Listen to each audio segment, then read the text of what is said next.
Hello and welcome. Today we will be talking about some absolutely excellent vinyl finds. So quite a few of these records came from a very special little record shop in Sevenoaks named Olaf's Record Store, which is a cosy little warm record shop, and it sells a wide variety of things from t-shirts, tape cassettes, but mostly secondhand vinyl. One thing that is nice about the shop is that they do play vinyl in the shop, and because it's a small shop you can stand right in the middle of the two speakers that they've got whilst just scrolling through and receive a very warm, enriching analog stereo experience whilst you search through the crates for your next vinyl acquisition.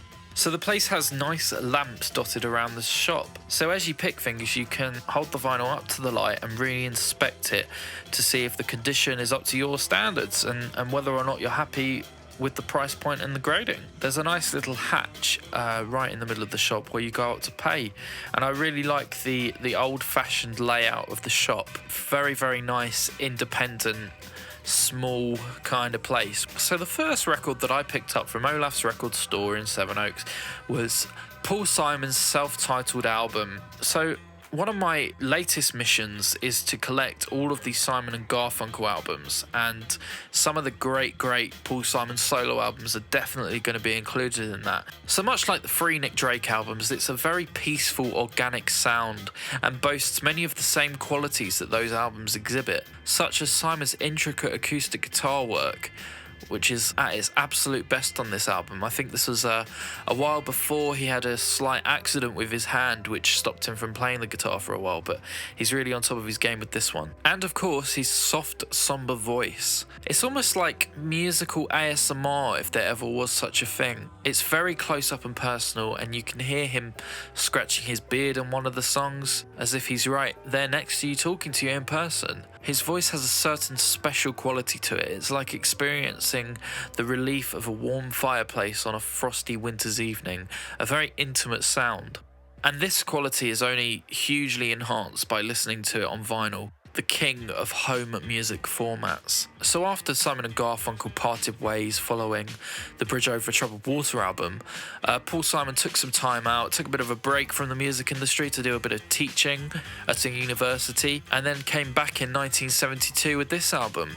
And I think a solo career sort of allowed him to branch out with different genres. Not that he was necessarily tied down with Simon and Garfunkel, but it would have been much harder to pull off a reggae song, for example.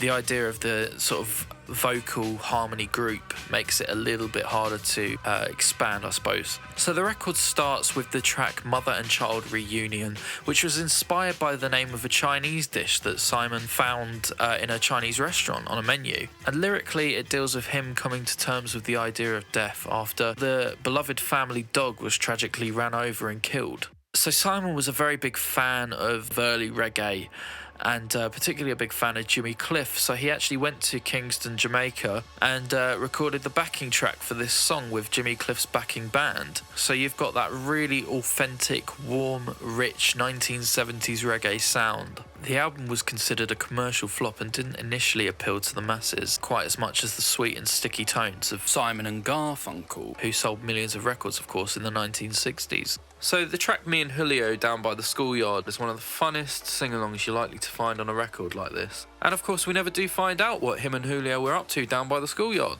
but what we do know is that it was illegal, which is a song that stood out to me a lot as I first heard it on the Greatest Hits Etc. compilation, which I got on CD. So the nice thing about this is this particular album is that it's got the original hype sticker from back in the day. So I'm not sure if this is a copy from 1972 or an earlier reissue perhaps, but I got it for the nice price of £10, which is always a happy thing to pay, because I think a lot of records are just too overpriced these days. I really love the mix of instruments on this album. You have a really interesting sounding sort of harmonium.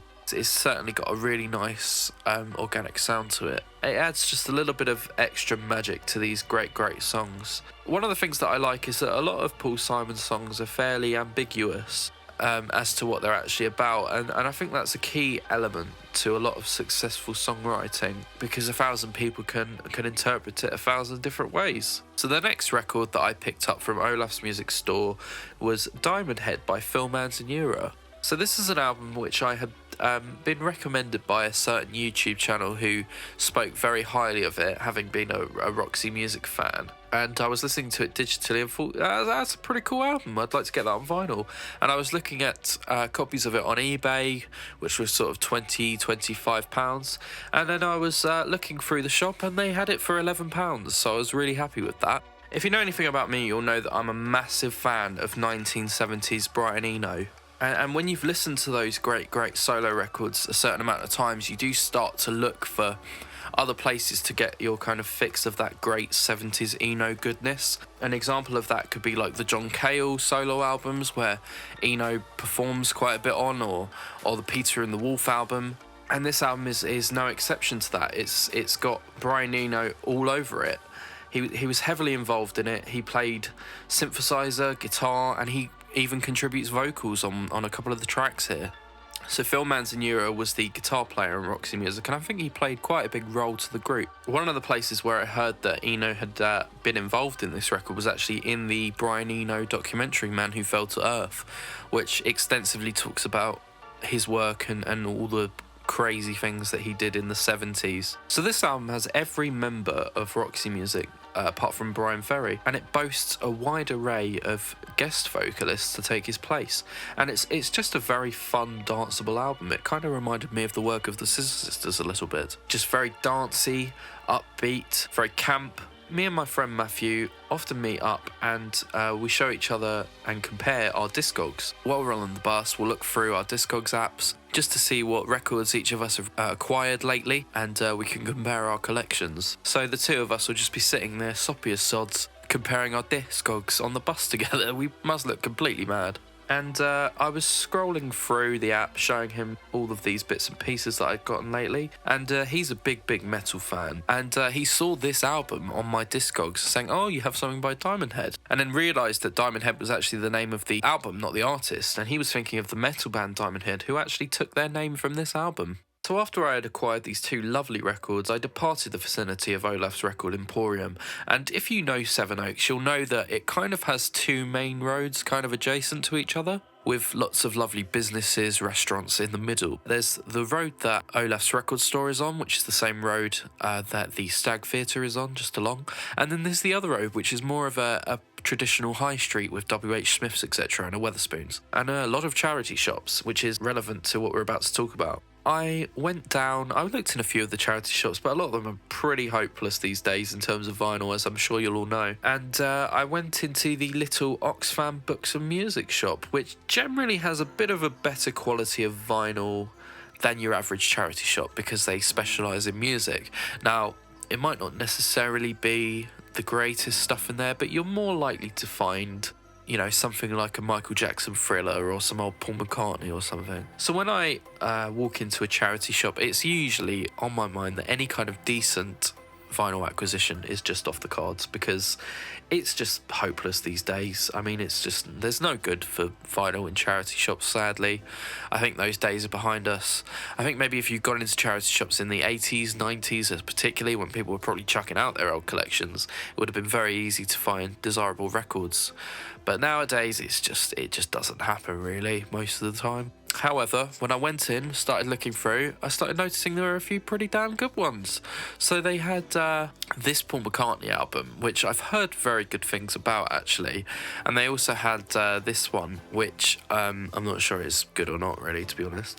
But I kind of passed on those, you know, wasn't sure exactly whether they were good albums or not, and I've already got a pretty decent Paul McCartney and Beatles collection. But I did find two Level 42 LPs. Now, I always thought Level 42 were a bit of a cheesy band. They're not really the sort of band that I would have listened to as a teenager. But nowadays, I'm sort of a little bit more open to cheesier music, and I kind of embrace the cheese a lot more. So I found this in the shop, having never heard it. But I took a chance on it after listening to a couple of tracks on my phone in the shop through my Bluetooth headphones.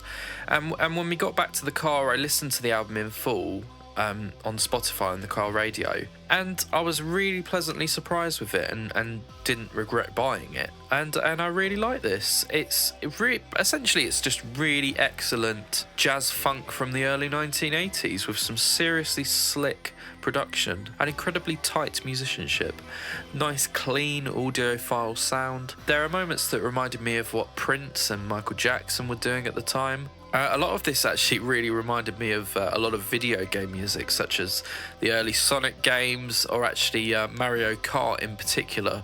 And after I bought this album, I was playing this to my brother on the bus. I was saying, "Oh, check out this album that I discovered," and he was liking it, and he was saying how much it reminded him of the Cassiopeia stuff, and that I should check out that band. So that's another one to listen to in the future and maybe get some records of. I do like the artwork of the Mint Jams record.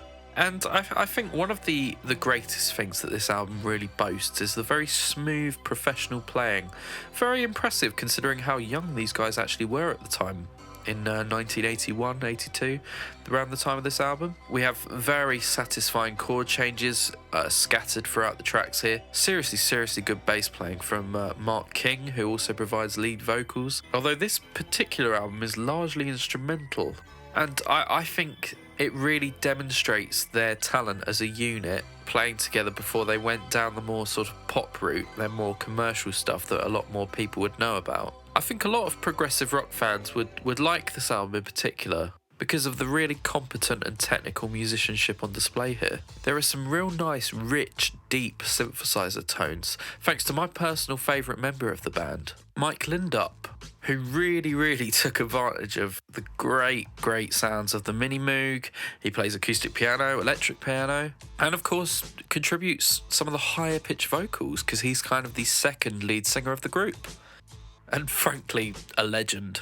Why Are You Leaving is a nice central track. I think I could imagine it being played in the background of a scene in Only Fools and Horses at the time. Really matches the tone and vibe of Rodney and Cassandra's flat. So this album, of course, is a mix of both instrumental and vocal tracks, which makes for a nice contrast and adds a little bit of appeal to the album for me. I like albums that kind of can mix between vocal and instrumental. I mean, some of my absolute favourite albums of all time do that. Track 4, Almost There, is one that really gets me going. An excellent track for a session at the gym or one of those atmospheric late night fast walks. It's just a rush of ecstatic energy. So this was an absolutely brilliant find for £4 and I still just think it's fantastic. What an excellent find for just a few pounds in a charity shop. And of course, I said that I got 2 Level 42 albums, and I also picked up their later album, World Machine, which was released around 85, 86, I believe. And it's far more into their more pop sound that they're more famous for. So yeah, I mean, some of the tracks here are a little bit corny, a little bit dated, but I think that it doesn't matter as long as there's great substance there, and there really is with this. I just like good music. It doesn't matter if it is a little bit cheesy. So the artwork reminds me of something that Genesis would have slapped on an LP sleeve around the 1980s. Something About You, of course, brilliant 80s track. There's just real earwormy melodies that are going to get stuck right in your head. So I am losing faith in more and more in charity shops as a reliable source for music. But the odd thing still can be found among the Shirley Bassey and the James Last records of the world that just seem to be in every single charity shop. And that's really what I strive for. I still have that little bit of hope, and when I walk into a charity shop, and I've always got my fingers crossed, literally. So I went out with Matthew on our usual route of 3 local towns. We went into British Heart Foundation, and I managed to find 2 very good albums on CD. Finding brilliant stuff in charity shops it just seems to be becoming more sparse, not to be too pessimistic or anything. But first, I found Suede with Dogman Star. So I'm a huge fan of the first Suede album. I love the sound of Suede. It's just such a great nostalgic 90s British sound, much like early Oasis. And I really resonate with that. I think probably because I heard a few Suede tracks as a child. But I found this and I thought it's actually meant to be one of their most classic albums from the 90s. I think a lot of people would say this is actually their finest album. And I looked more closely and I realised it's from Amoeba Music in America, and this is an American copy. And that's very evident by the fact that the band are called the London Suede. I had no knowledge of this, but in America, Suede were called the London Suede because there was already an artist over there called Suede, I guess.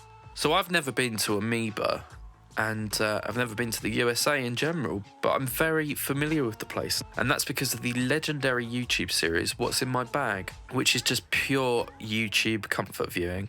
So many legends have been to the store and participated in this wonderful series, talking about things that they've purchased, and it's a great source of entertainment and a great way to discover new music that the artists that you like have listened to themselves. So this album boasts plenty of very sweet melodies, and I'm surprised I haven't heard it being such a big Britpop fan, and this album having the status that it does. And Brett Anderson's vocals are just fantastic. The very early 70s Bowie sounding vocals. The funny thing about this is that I was doing my shift in the charity shop about a week later, and the Coming Up album came up in the charity shop in nice condition as well. I listened to this and I think it might actually be my favourite Suede album, maybe even more so than the debut. Just very psychedelic sound, very reminiscent of early Pink Floyd, I find, on this album in particular. It reminds me of the Syd Barrett Pink Floyd stuff, and I think these albums are almost up there with something like Radiohead's The Bends in terms of just solid 90s alternative British rock. I love the James Bond strings on She, which is promptly followed by the great track The Beautiful Ones, which is probably one of the most nostalgic childhood songs for me. So the next CD purchase that I got from that same particular store, the British Heart Foundation in Beckenham, was the Sea Change album by Beck. And this album is beautiful. I can't believe I hadn't tried this out before, especially as I'm a huge fan of Beck's album Odelay and all of the things that went into it. The bizarre, enigmatic, cryptic lyrics, the creative use of replayed samples. And whilst I've been a fan of that, I've heard many good things about this album, but never got the chance to really pick it up and listen to it. And this album is worlds apart from Odelay, yet equally brilliant, which is a fantastic trait to have as an artist. So this album was produced by Nigel Godrich, who of course very well known as the Radiohead producer, and you can really hear that. You can hear that really fantastic production from him. He also produced Talkie Walkie and Pocket Symphony by legendary French electronic duo Air, one of my other favourite bands, which are sublime sounding albums as well. You can hear traces of Sigur Rós in this album, late 90s, early 2000s alternative rock with unorthodox instrumentation and sound effects. There are synthesizers on this album with a relaxing doorbell-like quality. The track Round the Bend offers a dark autumnal quality and some of the beautiful qualities you might find in, say, an early Nick Drake song. Beck himself said, instead of trying to throw dozens of ideas into a song and trying to be innovative necessarily like he was on Odelay and Midnight Vultures, for example, he just wanted to make a more straightforward song and get a certain mood and emotion nailed down. And this album was just one particular project that had a certain mood about it among many other projects. These songs were written very quickly and shelved for a couple of years whilst Beck tried to find the right producer. It's brilliant how successfully he was able to reinvent himself from the Beck that we knew in the 90s, stripping away all of the mad stuff from the previous albums. And he said himself this was just the best musical project of many projects and ideas he'd been working with around that time. And this is the first one to kind of come to fruition. You know, an example of this is that he also nearly recorded a punk rock album around this time as well. And he'd also kind of been waiting around for Nigel Godrich to actually produce the album. But of course he'd been busy with other bands, you know, Radiohead and so on. He had tried to work with a few other people, Dan the Automator for example, but it just didn't amount to anything.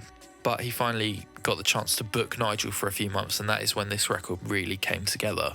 So the final record we're going to talk about is another Paul Simon album, and it is There Goes Rhymin' Simon. So quite a while after I picked up the other Paul Simon album, the self-titled, I went to a local record fair. Now, I was a little bit cautious about going to this place, as it can become incredibly crowded and claustrophobic.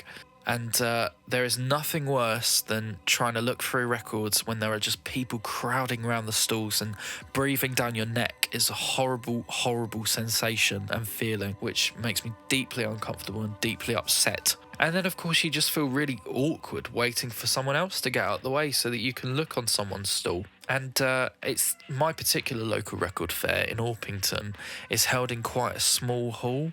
So the aisles to walk down to look at the record stalls are actually very narrow, as it's essentially just the little village hall. It's just not my place or an environment in which I thrive. A really quiet, spacey, dimly lit record shop would be my ideal place. Unfortunately, most of the local places are like that, much of the time. So we decided to go slightly later in the day, me and Matthew, who's my main record collecting friend, at least one that I see in person. And we happen to live in the same town and very often head out together to anywhere that's selling records and have an absolute blast, essentially. And because I was slightly later in the day, it had died down a bit, and I managed to at least make my way round and explore the crates.